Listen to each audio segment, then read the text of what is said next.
Kita kita kita doa aja dulu ya.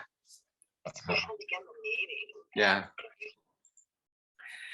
Tuhan, kami bersyukur pada malam hari ini kami tetap diberikan kesempatan untuk mempelajari firman Tuhan, dan pada malam hari ini kami akan meneruskan pembahasan kami akan kitab Yakobus, dan kami berdoa ya Tuhan, kiranya Engkau memimpin kami dan memberkati kami, supaya apapun yang kami pelajari sungguh-sungguh berguna bagi kehidupan kami, di dalam kami mengikuti Tuhan, dan juga di dalam kami bersaksi bagi Tuhan.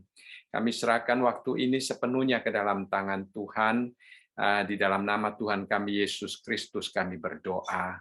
Amin. Amin. Amin. Ya, kita malam ini akan meneruskan pembahasan kita. Kita akan melihat dari Yakobus pasal yang pertama, ayat yang ke-22 sampai ayat yang ke-25.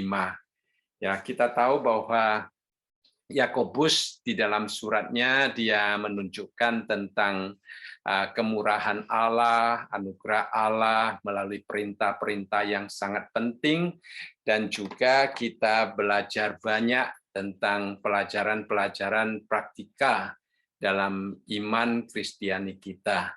Ya, seperti yang sudah kita katakan sebelumnya bahwa kitab Yakobus ini dituliskan untuk orang-orang Yahudi yang percaya kepada Tuhan Yesus, dan tentunya ini juga kepada setiap orang yang sudah percaya kepada Tuhan Yesus. Dan kita kembali melihat bahwa anugerah Tuhan itu dinyatakan dengan sangat indah dan sangat ajaib di dalam kehidupan umat percaya, ya. Melalui pencobaan kita boleh hidup bersandar kepada Tuhan. Kemudian juga dikatakan bahwa segala pemberian yang baik datangnya dari atas, datangnya dari Tuhan. Dan juga melalui kebenaran Allah melahirkan kita kembali supaya kita dapat mengerjakan kebenaran Allah. Dan minggu lalu kita bersama-sama membahas bagaimana pentingnya kita menerima firman Tuhan. Nah, setelah menerima firman Tuhan, Yakobus tidak berhenti sampai di situ. Yakobus ingin kita melangkah terus di dalam kehidupan kerohanian kita. Jadi kita melihat Yakobus itu mempunyai satu pengajaran yang sangat penting bagi kita melalui pencobaan, melalui dilahirkan kembali, kemudian bagaimana kita hidup untuk mengerjakan kebenaran Allah dan firman Tuhan sebagai sumber bagi kita untuk hidup mengerjakan kebenaran Allah. Itulah sebabnya kita harus menerimanya. Nah, selanjutnya Yakobus di dalam ayat yang ke-22 mulai mengatakan bahwa kita harus menjadi pelaku firman. Ya, jadi dikatakan di sini, tetapi hendaklah kamu menjadi pelaku firman dan bukan hanya pendengar saja. Sebab jika tidak demikian, kamu menipu diri sendiri. Ya, jadi di sini kita melihat dengan sangat jelas Yakobus menasihati kita untuk menerima firman Tuhan, tetapi setelah kita menerima firman Tuhan itu tidak hanya disimpan, tetapi firman itu kita terapkan di dalam kehidupan kita yang nyata, ya. Jadi ayat ini mengingatkan kita dua hal. Yang pertama, mengingatkan kita bahwa orang Yahudi sebelum mereka diselamatkan, mereka mencoba untuk mendapatkan keselamatan melalui melakukan hukum Taurat yang Tuhan berikan kepada mereka. Tetapi mereka tidak pernah memenuhi tuntutan Allah ya di dalam melalui melakukan hukum Taurat.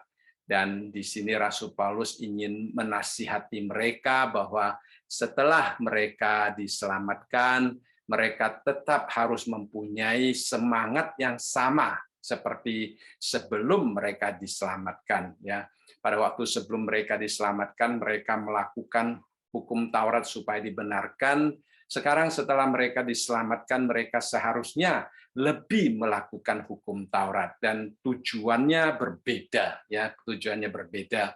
Jadi sebelumnya, sebelum mereka mengenal Tuhan Yesus, mereka melakukan hukum Taurat supaya diselamatkan. Sekarang mereka sudah diselamatkan, jadi melakukan firman Tuhan itu merupakan ekspresi daripada keselamatan yang telah mereka terima, merupakan buah-buah dari hidup baru yang diberikan Allah kepada mereka melalui Yesus Kristus. Nah, demikian juga terhadap kita sebagai orang-orang bukan Yahudi. Setelah kita diselamatkan, hidup kita juga harus berpadanan dengan kebenaran Allah, dengan Injil yang kita terima, seperti juga yang pernah diajarkan oleh Rasul Paulus di dalam Filipi pasal yang pertama ayat yang ke-27. Di situ dikatakan, hanya hendaklah hidupmu berpadanan dengan Injil Kristus, supaya apabila aku datang, aku melihat, dan apabila aku tidak datang, aku mendengar bahwa kamu teguh berdiri dalam satu roh dan sehati sejiwa, berjuang untuk iman yang timbul dari berita Injil.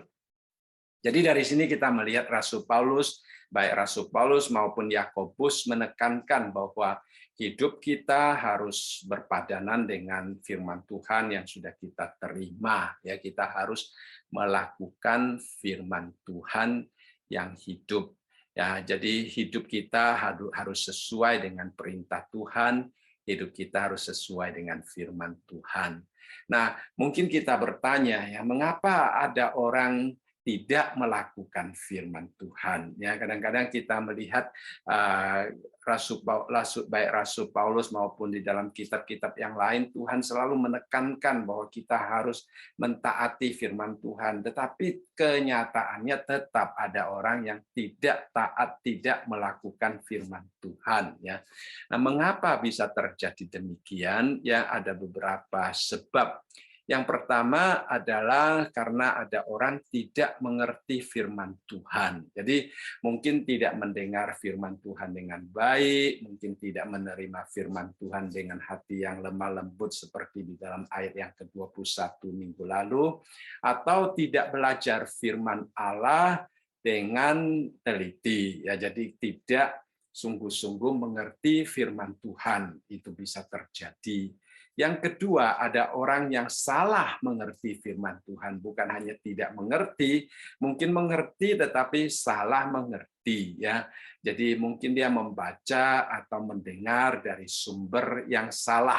Ya, Alkitab mengatakan ada nabi palsu dan ada juga guru-guru palsu yang mengajarkan sesuatu yang kelihatannya seperti kebenaran, tetapi sebenarnya bertentangan dengan kebenaran. Jadi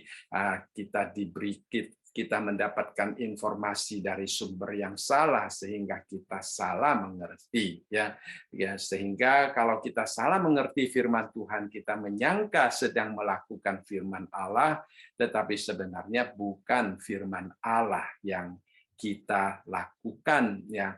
Mungkin kita sedang ditipu oleh si jahat, ya. Kita ingat pada waktu iblis mencobai Tuhan Yesus, iblis juga menggunakan firman Tuhan, ya, seolah-olah menekankan firman Tuhan, dan kalau Tuhan melakukan sesuai dengan anjuran iblis, seolah-olah Tuhan Yesus sedang membuktikan atau melakukan firman Tuhan. Padahal iblis menyalahgunakan supaya Tuhan Yesus justru bukan melakukan firman Tuhan, sebaliknya melanggar firman Tuhan kalau mengikuti apa yang diajarkan, apa yang dianjurkan oleh si jahat itu. Jadi si jahat kadang-kadang bisa memakai firman Tuhan seolah-olah mengajar kita dengan firman Tuhan, padahal dia sedang menipu kita, ya. Nah, iblis kadang-kadang berbisik di dalam hati manusia, khususnya seperti yang sudah kita bahas minggu lalu, ya, di dalam 2 Timotius pasal yang keempat, yang ketiga sampai keempat, bahwa ada orang yang tidak dapat lagi menerima ajaran sehat ya. Jadi mereka hanya ingin mengumpulkan guru-guru untuk kehendaknya dan juga untuk memuaskan keinginan telinganya. Jadi kita melihat di sini ada orang-orang yang demikian yang menjadi mangsa daripada si jahat ya. Nah, ada orang tidak melakukan firman Tuhan mungkin karena tidak percaya kepada firman Tuhan ya.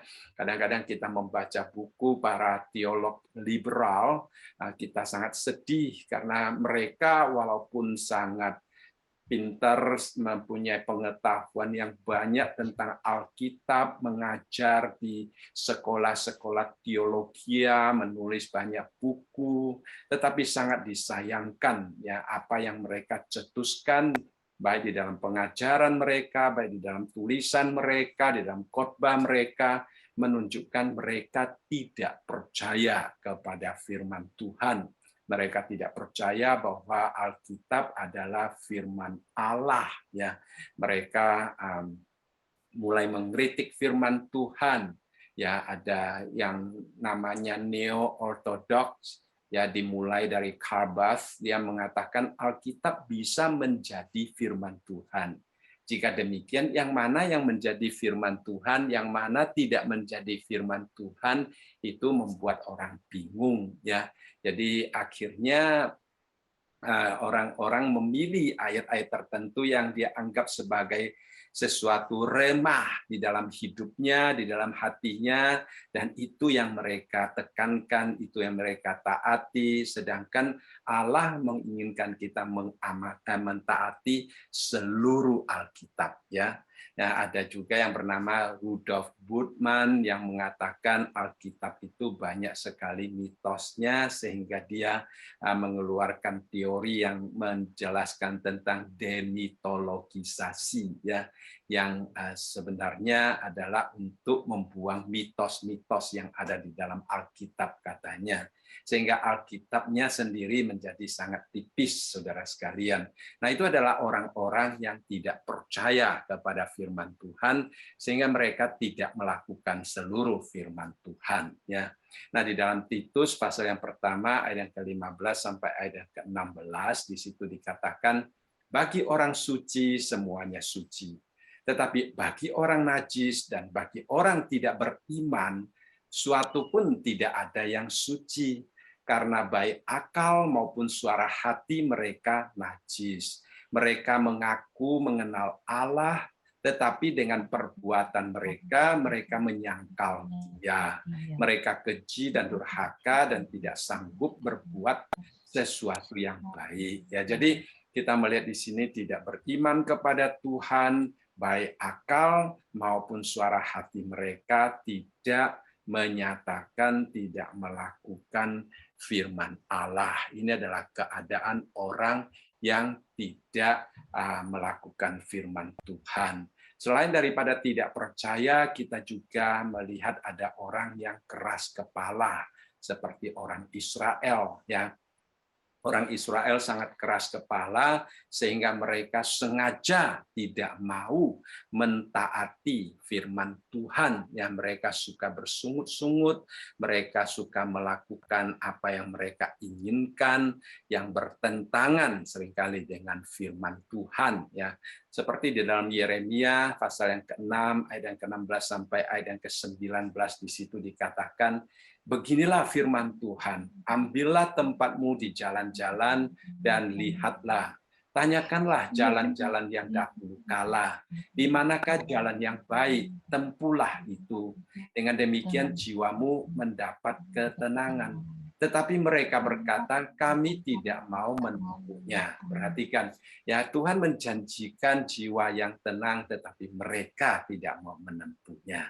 Ya, di dalam ayat ke-17 dikatakan, juga aku mengangkat atas mereka penjaga-penjaga firman-Ku, perhatikanlah bunyi sangkakala. Tetapi mereka berkata, kami tidak mau memperhatikannya.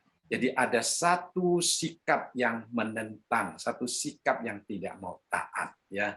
Lalu di dalam ayat yang ke-18 dikatakan, sebab itu dengarlah, hai bangsa-bangsa, dan ketahuilah, hai jemaat, apa yang akan terjadi atas mereka. Dengarlah, hai bumi, sungguh ke atas bangsa ini aku akan mendatangkan malapetaka akibat dari rancangan-rancangan mereka, sebab mereka tidak memperhatikan perkataan-perkataanku dan menolak pengajaranku. Jadi mereka di satu sisi tidak mau menerima akan perkataan Tuhan, di lain sisi dikatakan mereka menolak. Itulah sebabnya Tuhan sangat marah terhadap mereka. Ya, itu adalah sesuatu situasi orang yang memang bersikap tidak mau mentaati firman Tuhan. Nah, Yehezkiel juga menghadapi orang Israel yang sama, dikatakan sungguh engkau bagi mereka seperti seorang yang melakukan syair cinta kasih dengan suara yang merdu dan yang pandai main kecapi. Mereka mendengar apa yang kau ucapkan, tetapi mereka sama sekali tidak melakukannya. Jadi kita juga kadang-kadang perlu bertanya kepada diri kita sendiri, apakah saya selalu mendengar firman Tuhan tetapi tidak melakukannya, ya. Jadi itu adalah suatu hal yang perlu kita selalu introspeksi di hadapan Allah. Nah, satu ayat lagi di dalam Perjanjian Lama yang menunjukkan orang Israel yang tidak mau mendengarkan firman Tuhan, di dalam Yeremia 29 dikatakan, dan Tuhan telah berfirman, oleh karena bangsa ini datang mendekat dengan mulutnya dan memuliakan aku dengan bibirnya, padahal hatinya menjauh daripadaku. Jadi ada orang Israel yang hatinya jauh daripada Tuhan. Secara lahiriah kelihatan mereka memuji Tuhan, mereka memuliakan Tuhan, ya. Sehingga dikatakan di dalam ayat yang ke-13 itu, dan ibadahnya kepadaku hanyalah perintah manusia yang dihafalkan. Jadi mereka tidak menyembah, beribadah kepada Tuhan dari hati mereka, mereka hanya menghafal apa yang diajarkan oleh orang, ya. Nah, maka sebab itu dikatakan sesungguhnya aku akan melakukan pula hal-hal yang ajaib kepada bangsa ini, keajaiban yang menakjubkan. Hikmat orang-orangnya yang berhikmat akan hilang, dan kearifan orang-orangnya yang arif akan bersembunyi. Jadi kita melihat beberapa ayat di dalam Perjanjian Lama menunjukkan bahwa orang-orang Israel mereka tidak mau taatnya kepada Allah dan tidak mau mendengarkan firman Tuhan, sehingga mereka di dalam kehidupan mereka tidak melakukan firman Tuhan.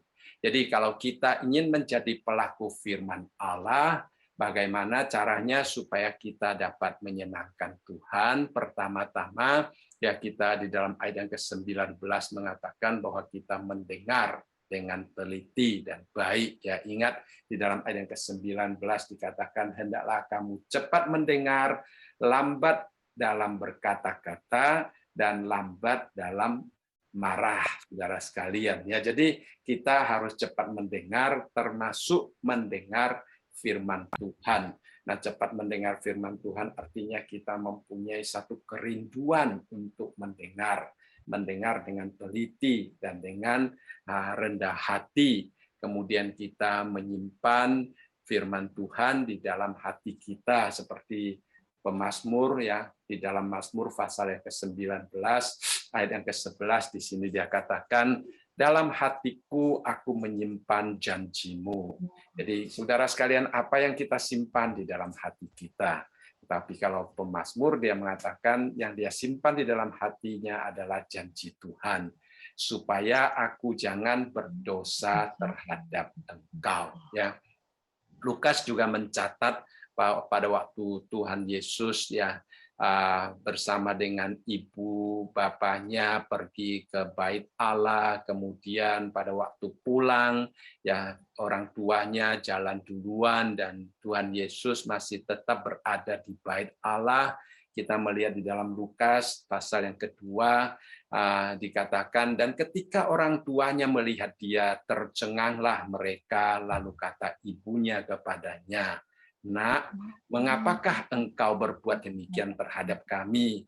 Bapamu dan aku dengan cemas mencari engkau." Ya, nah kita melihat di sini bahwa orang tua daripada Tuhan Yesus setelah berjalan begitu lama, kemudian tidak menemukan Tuhan Yesus, kembali lagi ke bait Allah.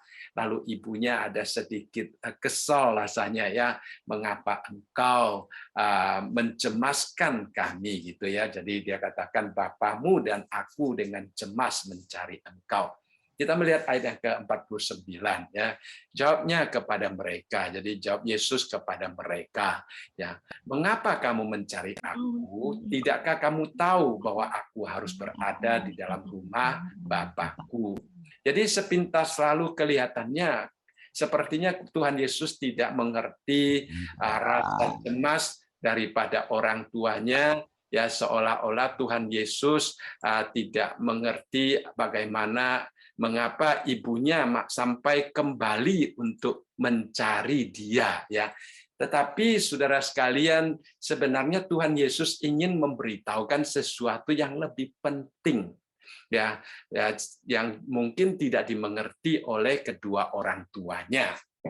Seperti yang dikatakan di dalam Lukas pasal 50 ayat yang pasal yang kedua ayat yang ke-50 sampai 51. Tetapi mereka tidak mengerti apa yang dikatakannya kepada mereka ya. Jadi Tuhan Yesus mengatakan bahwa aku harus berada di rumah Bapakku. Tapi mereka, yaitu orang tuanya, tidak mengerti. Nah, walaupun tidak mengerti, di dalam ayat yang ke-51, kalimat yang terakhir dikatakan, dan ibunya menyimpan semua perkara itu di dalam hatinya. Nah, saudara sekalian, mungkin kadang-kadang kita mendengarkan suara Tuhan, kita tidak terlalu mengerti. Tetapi kita mempunyai satu hati yang mau belajar. Jadi kita menyimpan di dalam hati, mungkin kita merenungkannya, mungkin kita mencari tahu, mungkin kita menanyakan orang yang bisa menolong kita. Ya, ini adalah sikap yang benar. Jadi kita merenungkan itu dan juga kita meminta Tuhan menolong kita. Ya, jadi kita beriman kepada firman Tuhan supaya kita dapat melakukan firman Tuhan. Kadang-kadang ya Tuhan mengizinkan ya kita untuk seolah-olah berbantah ya, tidak langsung mengerti, lalu tidak langsung menerima, memberikan izin kepada kita untuk mencari jawaban ya. Kadang-kadang mungkin sikap kita bisa agak sedikit gelisah di dalam kita mencari jawaban ya. Ada seorang pendeta, dia mengatakan suatu malam dia menyaksikan di Discovery Channel tentang cara orang menjinakkan gajah ya. Dia katakan mereka membujuk gajah itu ke suatu tempat, kemudian membius dia, kemudian mengikat kakinya ya dengan rantai. Waktu si gajah itu siuman, dia meronta-ronta sampai darahnya bercucuran karena ikatan-ikatan itu ya. Karena dia pikir dengan meronta-ronta dia bisa lepas ya. Ternyata manusia juga mengerti ilmu fisika, mengetahui kekuatan sang gajah sehingga mengetahui juga sekuat berapa ya gajah itu dapat melepaskan diri, sehingga walaupun dia meronta-ronta dia tetap tidak dapat melepaskan diri. Nah, dia katakan kadang-kadang kita sebagai orang Kristen ya kita ingin meronta-ronta melawan Tuhan, tetapi kita pasti akan gagal ya seperti gajah tersebut. Jadi di sini memberitahukan kepada kita, kita seharusnya belajar bagaimana untuk mentaati firman Tuhan. Itu yang sebenarnya Tuhan inginkan. kepada kita. Itu yang dikatakan oleh Yakobus, bahwa kita jangan hanya mendengar firman, tetapi kita juga harus melakukannya. Ya, kita juga pernah mendengar Tuhan Yesus di dalam Matius pasal yang ke-21 berbicara tentang dua anak, ya, dikatakan di sini. Tetapi apakah pendapatmu tentang ini? Kita melihat Tuhan Yesus memancing orang-orang yang berkerumun di tengah-tengah dia, dan juga kita pada hari ini yang membaca firman Tuhan untuk berpikir apa ya yang pendapat kita. Dia katakan seorang mempunyai dua anak laki-laki. Ya, ia pergi kepada anak yang sulung dan berkata, "Anakku, pergi dan bekerjalah hari ini dalam kebun anggur." Jawab anak itu, "Baik, Bapa," tetapi ia tidak pergi. Nah, lalu orang itu pergi kepada anaknya yang kedua dan berkata demikian juga. Dan anak itu menjawab, "Aku tidak mau pergi." Tetapi kemudian ia menyesal, lalu pergi juga. Siapakah di antara kedua anak itu yang melakukan kehendak anaknya? Jawab mereka, "Yang terakhir," kata Yesus kepada mereka. "Aku berkata kepadamu, sesungguhnya pemungut-pemungut cukai dan perempuan-perempuan sundal akan mendahului kamu masuk ke dalam kerajaan Allah. Sebab Yohanes datang untuk menunjukkan jalan kebenaran kepadamu, dan kamu tidak percaya kepadanya. Tetapi pemungut-pemungut cukai dan perempuan-perempuan sundal percaya kepadanya. Dan mereka, meskipun kamu melihatnya, tetapi kemudian kamu tidak menyesal dan kamu tidak juga percaya kepadanya." Jadi kita melihat dengan sangat jelas di sini, ya. Kadang-kadang respons pertama kita mungkin seolah-olah kita mau taat kepada firman Tuhan, mau melakukannya, tetapi pada kenyataannya kita tidak melakukannya, ya. Jadi itu adalah satu tantangan yang besar bagi kita. Nah, Yakobus mengatakan kalau kita tidak melakukan firman Tuhan, kita sebenarnya sedang menipu diri sendiri, ya, di dalam ayat ke-22 tadi. Berarti kita ada kemungkinan dan bisa, ya, menipu diri kita sendiri. Jadi tanpa ketaatan kepada firman Tuhan, sebenarnya kita tidak akan pernah mengalami perubahan yang sesungguhnya yang kita perlukan di dalam hidup kita, ya. Nah, jadi itu sebenarnya adalah sama dengan kita sedang menipu diri kita sendiri, ya. Jadi kita sangka kita sudah melakukan firman Tuhan, ya, tetapi sebenarnya kita tidak. Yesus juga berkata bahwa orang yang hanya sekedar mendengar, hanya sekedar tahu firman Tuhan, tetapi tidak taat kepada firman Tuhan adalah orang-orang yang tidak bijaksana. Dan orang yang taat melakukan firman Tuhan adalah orang-orang yang bijaksana. Ya, jadi saya percaya setiap kita tentunya ingin menjadi orang yang bijaksana di mata Tuhan, bukan hanya di mata manusia. Tetapi kuncinya adalah kita harus melakukan firman Tuhan, ya. Di dalam Alkitab kita juga mengenal seorang raja yang sangat dipakai oleh Tuhan dengan luar biasa, yaitu Raja Daud, ya. Nah, orang-orang Yahudi, orang-orang Israel, mereka sangat membanggakan Raja Daud, ya. Kita tahu ada satu istilah yang namanya bintang Daud, ya, ada gambar bintang Daud. Itu adalah kebanggaan orang-orang Israel karena mereka pernah mempunyai seorang raja yang begitu luar biasa, ya, saudara sekalian.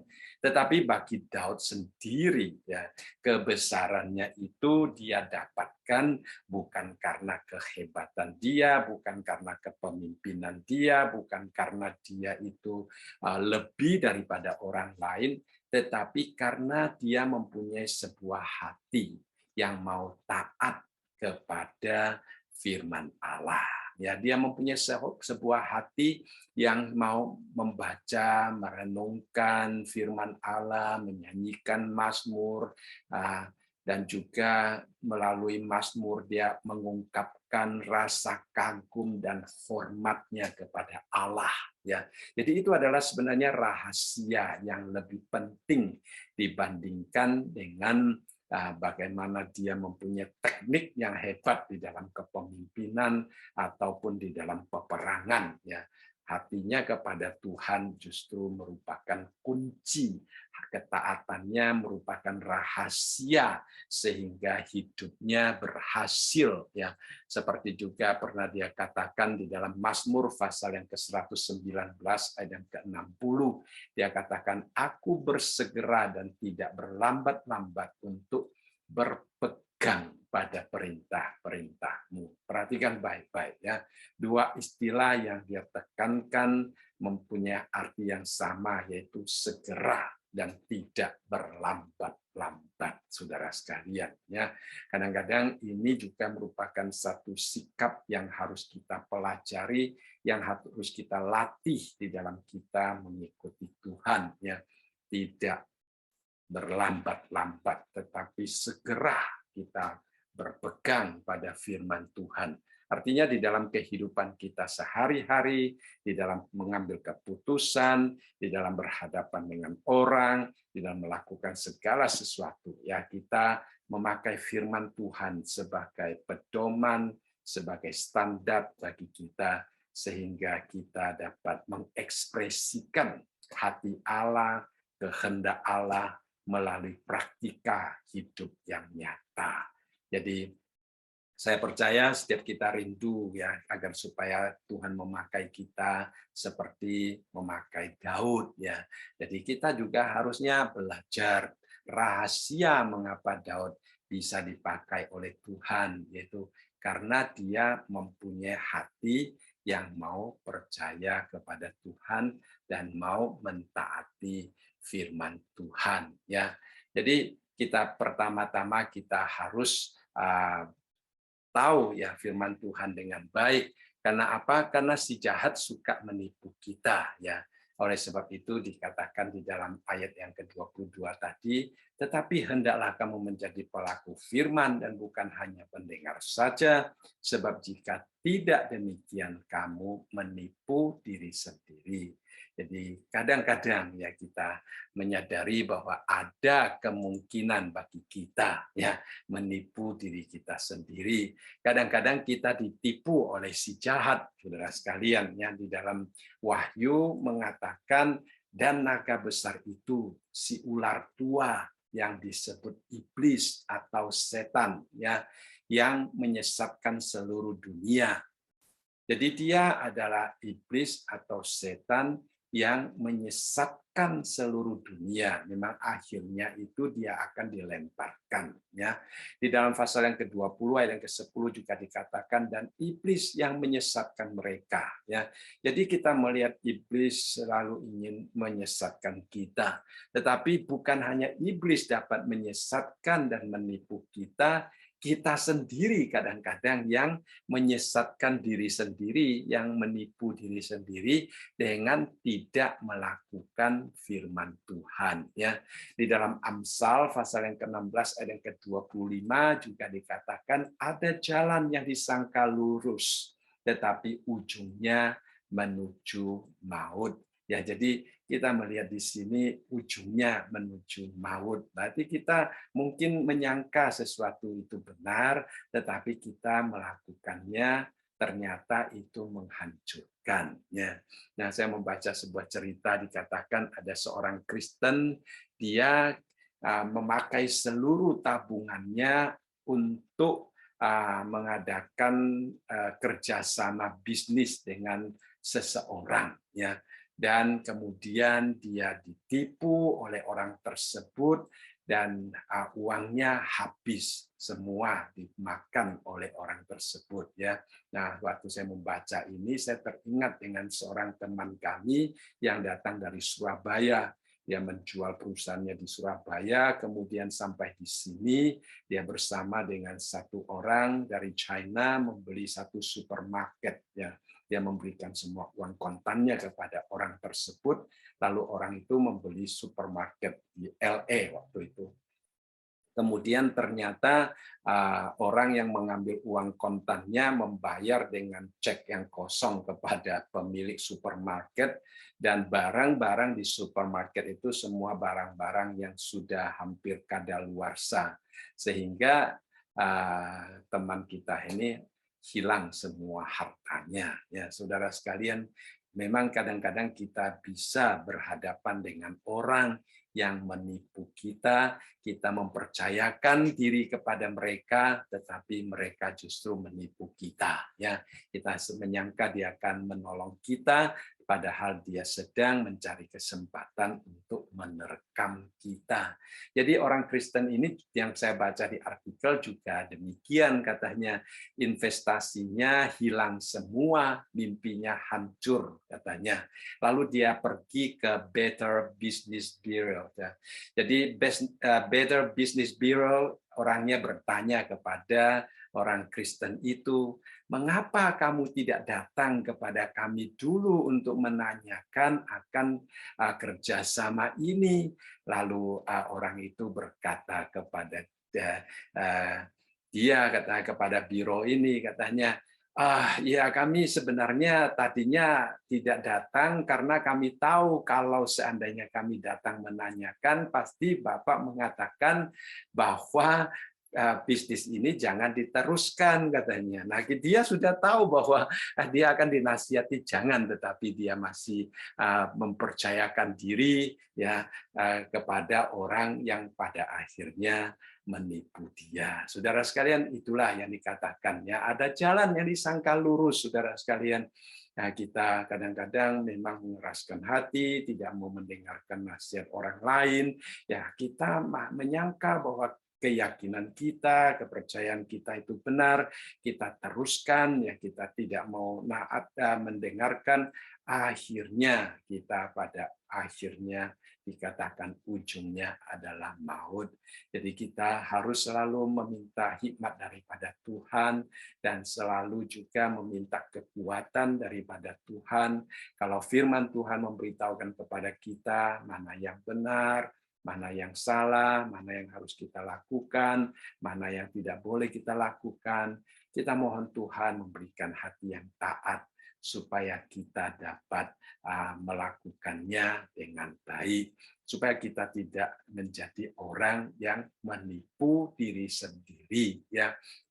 Nah, seperti tadi dikatakan bahwa sebenarnya kita kalau tidak melakukan firman Tuhan ya di dalam ayat yang ke-23 sampai ayat yang ke-24 dimulai dengan istilah sebab ya. Nah, dikatakan orang yang tidak melakukan firman Tuhan menipu dirinya sendiri. Mengapa? Sebab jika seorang hanya mendengar firman saja dan tidak melakukannya, ia adalah seumpama seorang yang sedang mengamat-amati mukanya yang sebenarnya di depan cermin. Baru saja ia memandang dirinya, ia sudah pergi dan ia segera lupa bagaimana rupanya. Ya, jadi kita memandang ke cermin. Ya, kita dikatakan di sini. Kadang-kadang kita melihat diri kita sendiri, tetapi akhirnya kita menyangka diri kita adalah orang lain. Ya, nah, saya membaca artikel yang lain ya agak sedikit lucu, tetapi saya rasa itu juga ada hikmahnya. Dikatakan ada seorang pria, dia kehilangan pekerjaan, kemudian mencari sana sini, akhirnya dia melihat ada satu lowongan di kebun binatang ya di tempat dia tinggal ya. Nah, kebun binatang untuk anak-anak ya.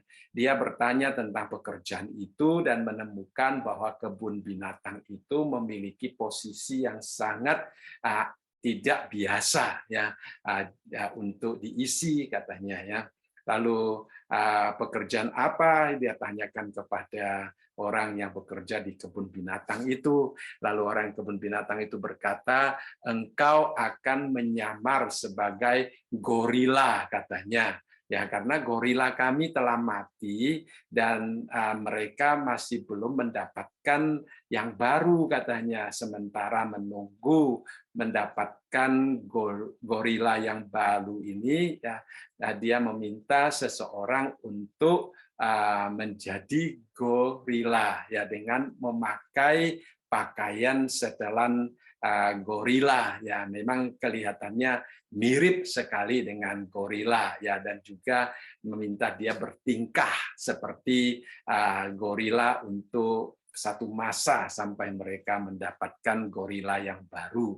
Jadi dia memakai pakaian itu dan kemudian kelihatannya mirip seperti gorila, ya, karena memang pakaian itu luar biasa miripnya, ya. Lalu dia duduk, makan, tidur, ya. Jadi identitasnya dia sendiri dirahasiakan dan orang menyangka dia itu adalah gorila, ya. Jadi orang-orang mulai datang melihat. Hari pertama dia masih merasa janggal karena dia merasa dirinya bukan gorila. Kemudian lama-lama banyak orang mengatakan, wah, gorila ini lucu, ya, senang. Lalu orang datang berkerumun, lalu melihat gorila itu. Semakin lama semakin banyak orang datang berkerumun, melemparkan kacang. Dia suka kacang itu. Kemudian dia mulai bergerak dan perlahan-lahan dia menyangka dirinya sendiri juga gorila sudah, ya. Dia sudah mulai melupakan dirinya bahwa dia bukan gorila, ya. Dia mulai memegang ranting yang ada di dalam kurungan itu, lalu dia mulai meloncat-loncat, ya, meloncat sana, goyang sini. Wah, orang tambah senang dengan gorila tersebut, berteriak, bertepuk tangan, orang semakin banyak berkerumun. Lalu dia menjadi semakin menyangka bahwa dirinya adalah gorila, ya. Jadi dia melompat dengan begitu kuat, lalu kemudian memanjat pohon, lalu kemudian menggoyangkan badannya dan sebagainya dengan begitu kuat, dengan begitu bersemangat, ya. Dengan bermain demikian orang itu berteriak bahwa dia hebat, ya. Semakin orang berteriak, semakin banyak orang berkerumun, dia semakin kuatnya, yang menggoyangkan diri, mengayungkan diri di atas sebuah ranting, dan tiba-tiba, ya, rantingnya terputus. Nah, waktu rantingnya terputus, dia itu terbanting ke dalam kurungan atau kandang yang sebelahnya, ya. Nah, waktu dia terbanting ke kurungan yang sebelahnya itu, dia melihat ternyata ada seekor singa yang sedang duduk di dalam kurungan tersebut. Wah, dia ketakutan. Dia baru sadar bahwa dia bukan gorila, dia adalah manusia. Lalu dia mulai mau berteriak minta tolong. mulai sadar bahwa dia sebenarnya bukan gorila, dia adalah manusia, ya. Dia berteriak. Lalu singa itu datang mendekati dia seolah-olah menerkam dia dan berbisik kepada dia, katanya, diam, katanya, ya, jangan bersuara, katanya, nanti kita berdua dipecat, katanya. Ternyata singa itu juga memakai manusia, ya, saudara sekalian. Jadi kadang-kadang kita bisa, ya, melakukan sesuatu dan sudah lama-lama terbiasa, ya, kita menjadi tidak sadar bahwa kita bukan orangnya, ya, saudara sekalian. Itu adalah cerita yang mengingatkan kita harus selalu sadar, ya. Kita melihat di kaca, kemudian kita harus hati-hati jangan sampai kita menipu diri kita sendiri, ya. Jadi kita dikatakan di sini, jika kita tidak hati-hati, kita akan menipu diri kita sendiri, ya. Jadi bagaimana seorang menipu dirinya sendiri? Pertama dikatakan hanya mendengar firman, tetapi tidak melakukannya, ya. Kita bisa belajar sesuatu kebenaran, tetapi tetap melakukan dan menyampaikan apa yang tidak benar. Itu adalah menipu diri kita sendiri, ya. Kita tahu cara hidup yang sehat, tetapi kadang-kadang kita tidak melakukannya, itu juga menipu diri kita sendiri, ya. Kita tahu harus makan apa baru sehat, tetapi yang kita makan bukan apa yang kita anggap sehat, ya. Itu juga sedang menipu diri kita sendiri, ya. Demikian juga secara rohani, ya, kita mendengarkan nasihat firman Tuhan, ya, kita membaca buku-buku rohani, kita tahu bagaimana caranya untuk bertumbuh secara rohani, tetapi kita tidak mengikutinya. Akhirnya kita tidak mengalami pertumbuhan.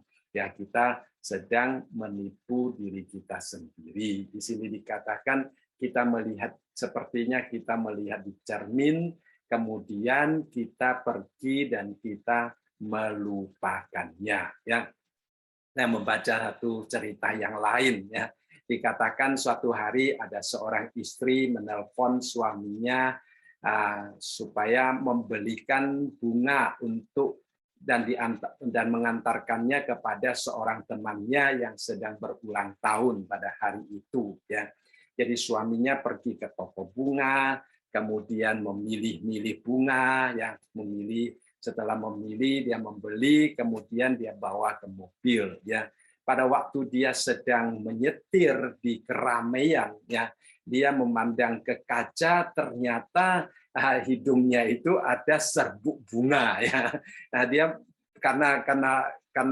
begitu banyak kendaraan dan dia harus berhati-hati.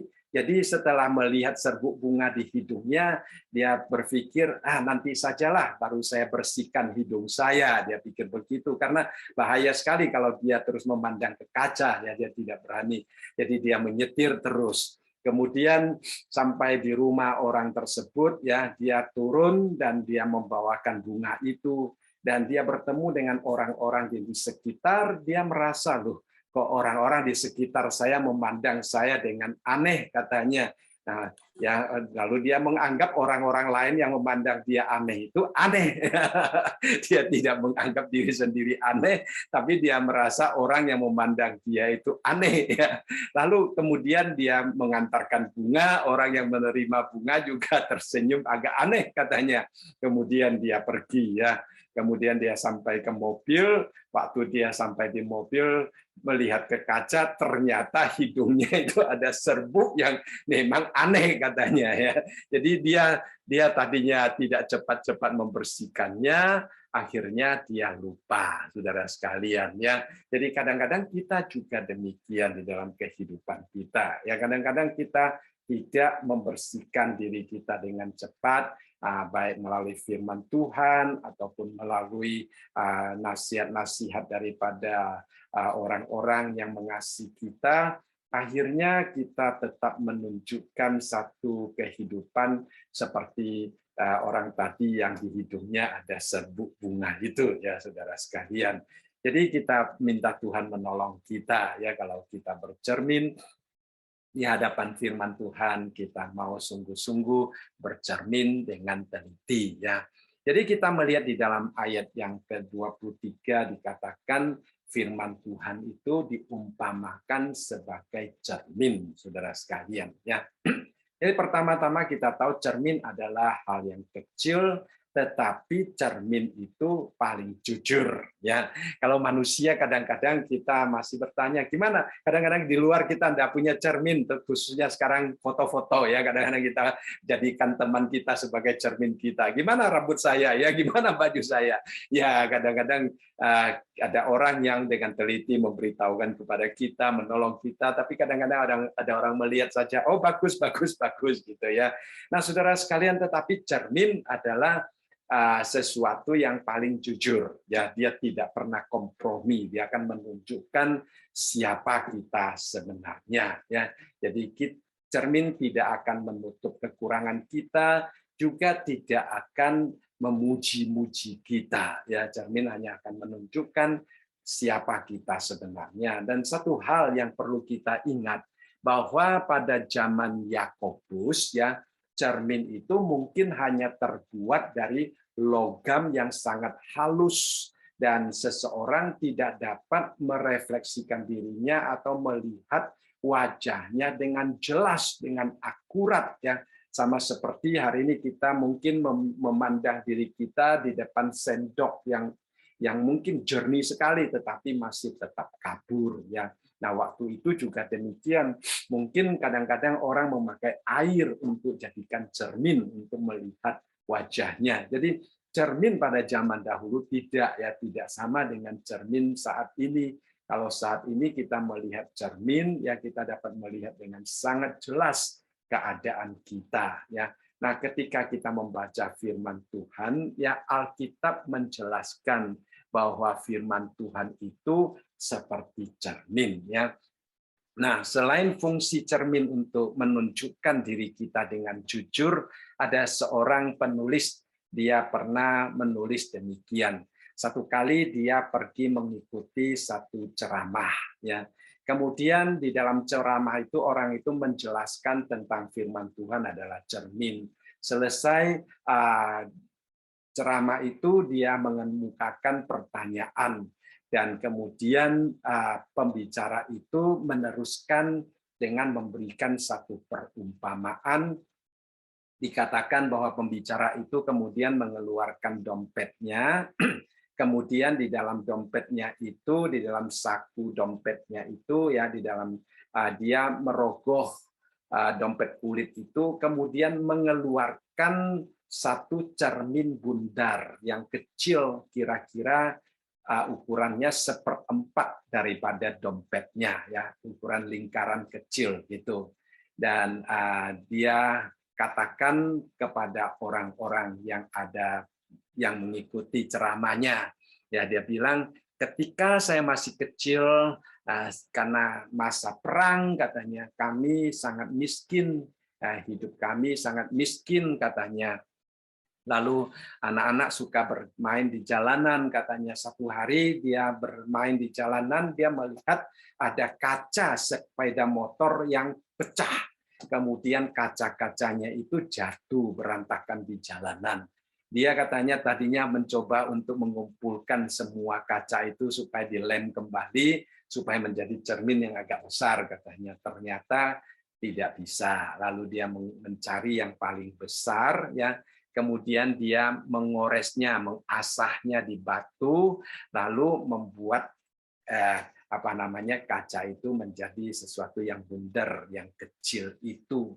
Lalu dia mulai mengadakan permainan dengan kaca tersebut, yaitu memantulkan sinar ke tempat yang gelap, ke lubang yang tidak kelihatan, ya ke gua. Jadi kalau di dalam gua itu gelap, dia berdiri di luar memakai kaca itu, ya di bawah sinar matahari, supaya kaca itu dapat menerangi tempat di dalam yang tidak kelihatan, yang gelap itu. Jadi dia katakan itu menjadi permainan dia, ya. Dan kemudian pada waktu dia semakin besar, ya dia juga mulai mempermainkan kaca itu untuk mengganggu orang katanya. Kadang-kadang ya di bawah matahari dia sengaja kaca itu dipantulkan ke mata orang katanya. Lalu kemudian setelah dia menjadi agak dewasa dan sudah dewasa, dia menyadari bahwa kaca itu sebenarnya merupakan sesuatu yang tidak hanya dipermainkan, ya, tetapi kaca itu mengajar dia suatu pelajaran yang sangat penting, karena setelah dia mendengar firman Tuhan, ya kaca itu dijelaskan, firman Tuhan itu dijelaskan seperti cermin. Jadi cermin yang dia pegang yang kecil itu, dia tiba-tiba menyadari ya bahwa itu memberitahukan kepada dia tentang firman Tuhan. Bagaimana waktu kecil dia memakai cermin itu untuk memanturkan sinar matahari supaya dapat melihat tempat-tempat yang gelap.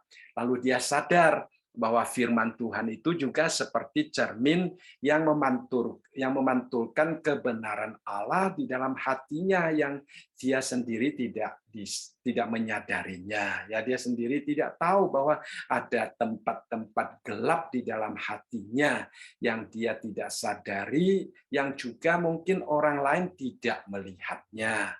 Tetapi melalui firman Allah, membaca firman Allah, terang daripada firman Allah itu dipantulkan, ya, disinarkan ke tempat yang gelap itu, sehingga kelihatan hal-hal yang harus diperbaiki, tempat-tempat yang harus dibuang dan sebagainya. Wah, dia sangat senang katanya setelah itu, dan dengan demikian dia menjadi sangat mencintai firman Tuhan, dan dengan sangat taat kepada firman Tuhan, dia mendapatkan berkat yang luar biasa daripada firman Tuhan. Ya, jadi firman Tuhan itu dikatakan seperti cermin yang boleh selalu menerangi hati kita. Nah, tentunya kita sebagai orang Kristen, kita juga seperti cermin yang memantulkan kebenaran Allah supaya dapat menerangi orang-orang yang ada di sekitar kita juga. Ya, kita mohon Tuhan memakai kita seperti sebuah cermin yang dapat memantulkan sinar kebenaran Allah. Baik, di dalam ayat yang ke-25 dikatakan, tetapi barang siapa meneliti hukum yang sempurna, yaitu hukum yang memerdekakan orang, dan ia bertekun di dalamnya, jadi bukan hanya mendengar untuk melupakannya, tetapi sungguh-sungguh melakukannya, ia akan berbahagia oleh perbuatannya. Jadi di sini kembali Alkitab, ya, firman Tuhan bukan hanya digambarkan sebagai cermin, tetapi juga dikatakan firman Tuhan itu adalah hukum yang sempurna, hukum yang memerdekakan orang. Ya, kadang-kadang kita menginjili orang-orang menyangka kalau menjadi orang Kristen hidupnya terikat, banyak hal yang tidak boleh dilakukan, ini tidak boleh, itu tidak boleh. Sebenarnya mereka salah. Ya, sebenarnya firman Tuhan adalah hukum yang memberikan kehidupan yang leluasa, yang memerdekakan kita dari dosa, memerdekakan kita dari tangan si jahat, memerdekakan kita supaya kita dapat hidup untuk memuliakan Tuhan. Jadi Alkitab adalah hukum yang sempurna, hukum yang memerdekakan. Alkitab adalah buku berkat, ya, buku yang menjanjikan berkat-berkat, buku yang menjanjikan kenyamanan, kekuatan, pengharapan, kebijaksanaan, kegembiraan, yang memberi kekuatan, menunjukkan tujuan hidup, dan sebagainya. Jadi firman Tuhan itu adalah firman yang membawa berkat, ya, seperti di dalam Ibrani pasal yang keempat ayat yang ke-12 dikatakan firman Tuhan itu kuat, ya, dan hidup. Dikatakan sebab firman Allah hidup dan kuat dan lebih tajam daripada pedang bermata dua manapun. Ia menusuk amat dalam sampai memisahkan jiwa dan roh, sendi-sendi dan sumsum. Ia sanggup membedakan pertimbangan dan pikiran hati kita. Jadi kita melihat firman Tuhan itu dapat menolong kita untuk meluruskan bagaimana kita dapat membedakan pertimbangan yang baik, pikiran yang baik daripada hal-hal yang tidak harus kita lakukan. Dan kita tahu, khususnya kita di Amerika, kita dapat menemukan Alkitab di mana saja. Ya, namun satu hal yang menyayangkan, hanya memiliki Alkitab, hanya membaca Alkitab, mungkin kita belum tentu mendapatkan faedah, manfaat daripada firman Tuhan. Tetapi kalau kita melakukannya, kita akan mendapatkan berkat. Jadi Yakobus di sini sebenarnya menunjukkan 4 tindakan yang harus kita lakukan. Kalau ditambah dengan apa yang kita pelajari minggu lalu menjadi 5. Ya, minggu lalu dikatakan kita menerima firman Tuhan. Ya, kemudian di sini dikatakan yang pertama kita meneliti. Ya, jadi kemudian dikatakan setelah meneliti kita bertekun di dalamnya. Nah, lalu kita mengingat firman Tuhan yang kita terima, kemudian kita melakukannya. Ya, jadi dalam bagian ini ada 4 langkah yang perlu kita ambil kalau kita mau mendapatkan berkat Tuhan. Kalau kita ingin menjadi orang yang bahagia, seperti yang dikatakan di dalam kalimat yang terakhir. Ya, jadi pertama-tama dikatakan bahwa kita harus meneliti firman Tuhan. Ya, dalam bahasa Yunani istilah meneliti berarti membungkuk dan menatap ke dalam. Ya, ini juga kata yang dipakai untuk menggambarkan Petrus pada waktu dia pada hari Minggu Paskah yang pertama ke kubur Tuhan Yesus. Lalu dia melihat bahwa Tuhan Yesus tidak ada di sana. Nah, istilah melihat di sini dikatakan mempunyai arti dia membungkuk kemudian menatap ke dalam. Ya, jadi Dia memusatkan perhatiannya dan melihat bahwa kubur itu kosong.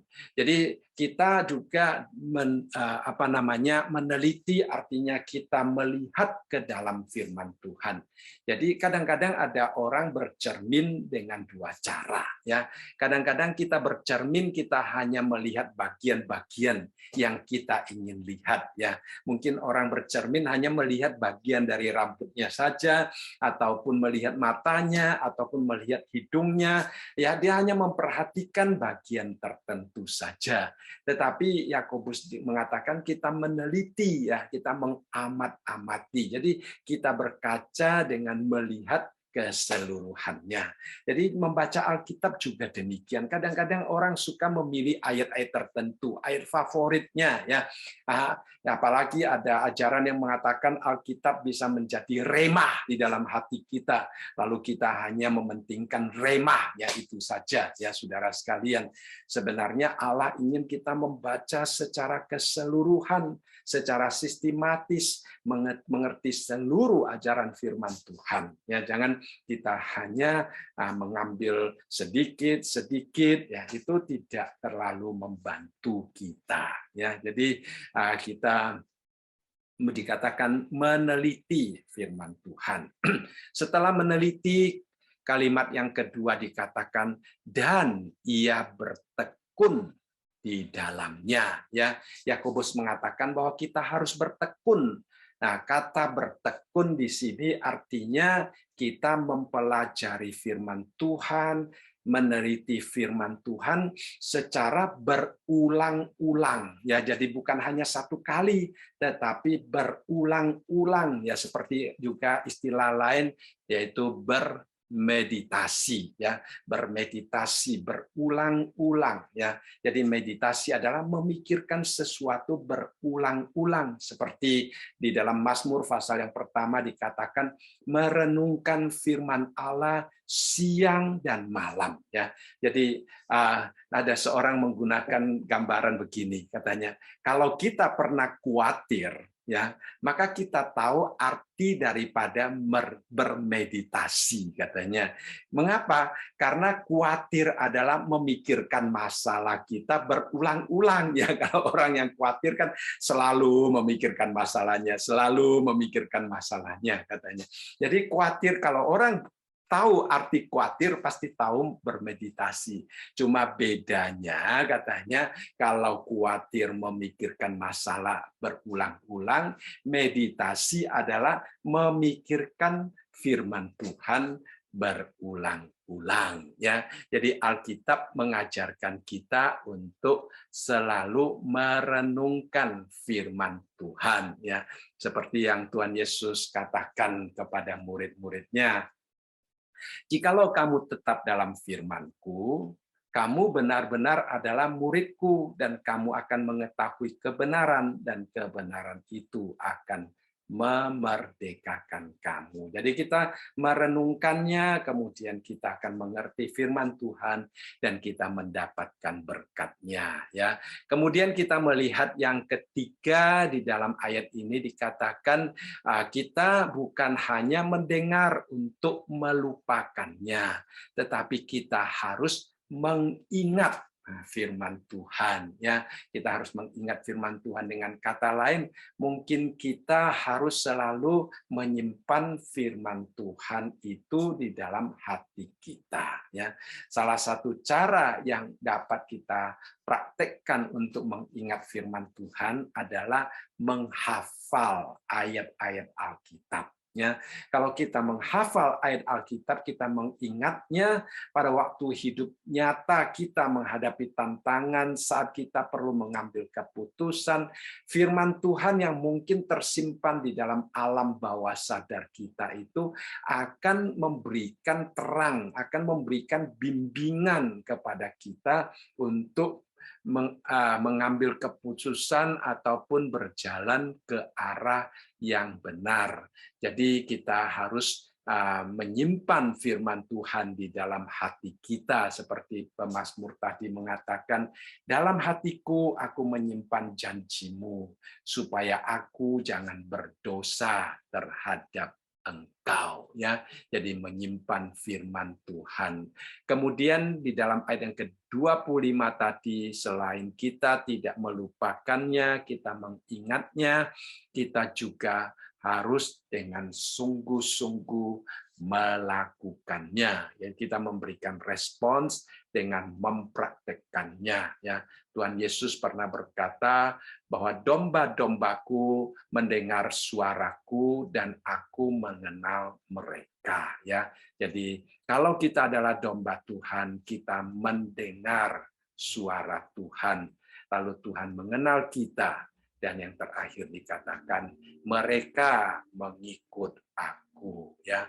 Jadi kita tidak dapat menjadi orang Kristen yang setia tanpa mengikut Tuhan, ya. Bagaimana kita tahu Tuhan menginginkan kita pergi kemana? Bagaimana kita tahu Tuhan ingin kita melakukan apa kalau kita tidak mendengarkan suara Tuhan dan mengikut Tuhan? Ya, jadi kita perlu pemandu, yaitu firman Tuhan. Kita perlu mendengar suara gembala kita, supaya dia membimbing kita, memimpin kita ke arah yang dia ingin kita pergi. Ya, jadi kita kalau taat kepada firman Tuhan, berarti seperti domba mendengarkan suara gembalanya. Kita tahu kalau domba mendengar suara gembalanya, domba itu adalah paling berbahagia. Mengapa? Karena dia akan selalu dekat dengan gembalanya. Dia akan mendapatkan perlindungan daripada gembalanya. Nah, kalau domba tidak mau mendengarkan gembalanya, mungkin dia akan terhilang, ya. Jadi kita melihat di sini kembali dikatakan ada 4 hal yang kita lakukan, ya. Kalau dengan ayat yang ke-21 berarti 5 hal. Yang pertama menerima firman Allah, meneliti firman Allah, bertekun di dalamnya, kemudian tidak melupakannya, tetapi mengingat-ingat, dan juga terakhir melakukan firman Allah. Dan kalau kita sungguh-sungguh melakukan kelima hal tersebut, di sini dikatakan ia akan berbahagia oleh perbuatannya. Ya, Alkitab bukan hanya buku yang bagus saja, Alkitab adalah hukum yang sempurna, hukum yang memerdekakan, hukum yang memberikan kebahagiaan yang sejati, ya.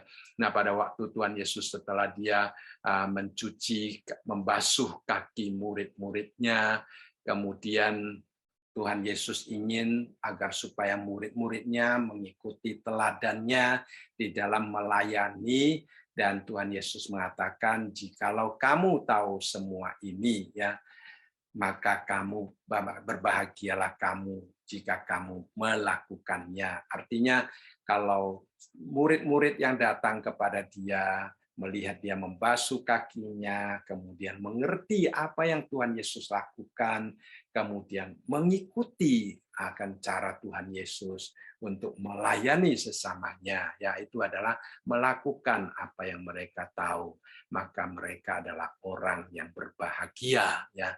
Pada waktu Tuhan Yesus menyembuhkan orang, kemudian ada orang berseru dan berkata, berbahagialah ibu yang telah mengandung engkau dan susu yang telah menyusui engkau.